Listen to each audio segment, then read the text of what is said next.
Hello, Broom Riders! Welcome back to the Purple Broom Apothecary Presents. I'm your hostess, Natalie, and I am here today for the Saturday Sling. I want to apologize for the fact that there was no Saturday Sling last week, and I'm also going to apologize if you hear my phone dinging and chiming nonstop in the background. I'm just going to tell you up front, I'm a mom, I'm a wife, and I'm a business owner, and that thing is constantly going 24/7. So we're just going to have to deal.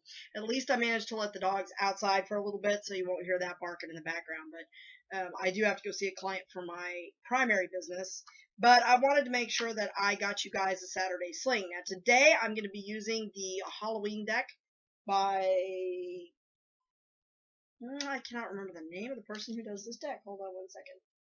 It's an unusual name, like a Rudyard Kipling kind of thing.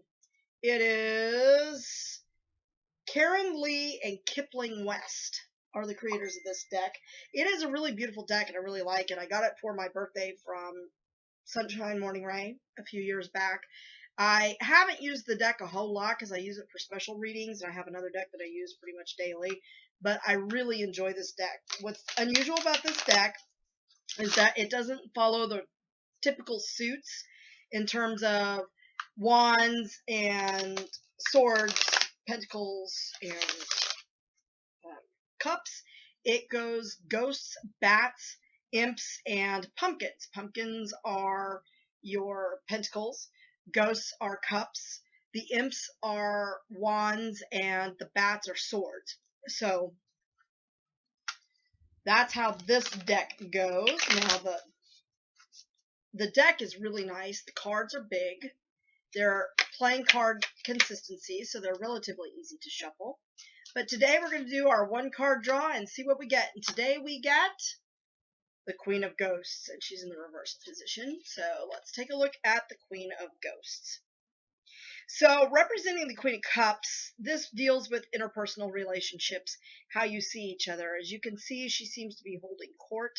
What I like about her is that she's almost like a mermaid, in that you see her fin down here. This to me represents an ability to change, to shapeshift. So what this card is speaking to me today is that when you're dealing with your people, you need the ability to shift your perspective and shapeshift yourself into someone that can communicate effectively with others. That there may be someone who's looking to you for advice and guidance, or that you are seeking advice and guidance from, but they're expecting a certain something from you. So make sure that you are attentive to that and that you can read others' needs and your needs as well when it comes to communicating.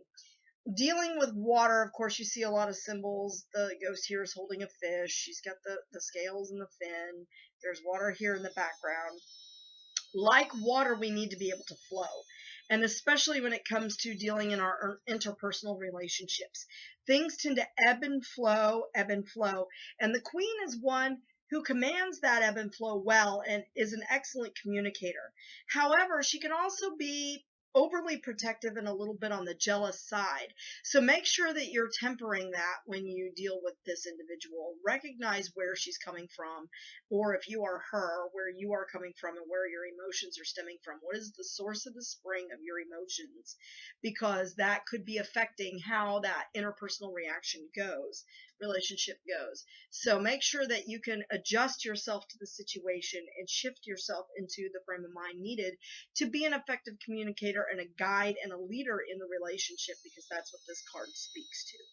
Thank you so much for watching, and I hope that y'all have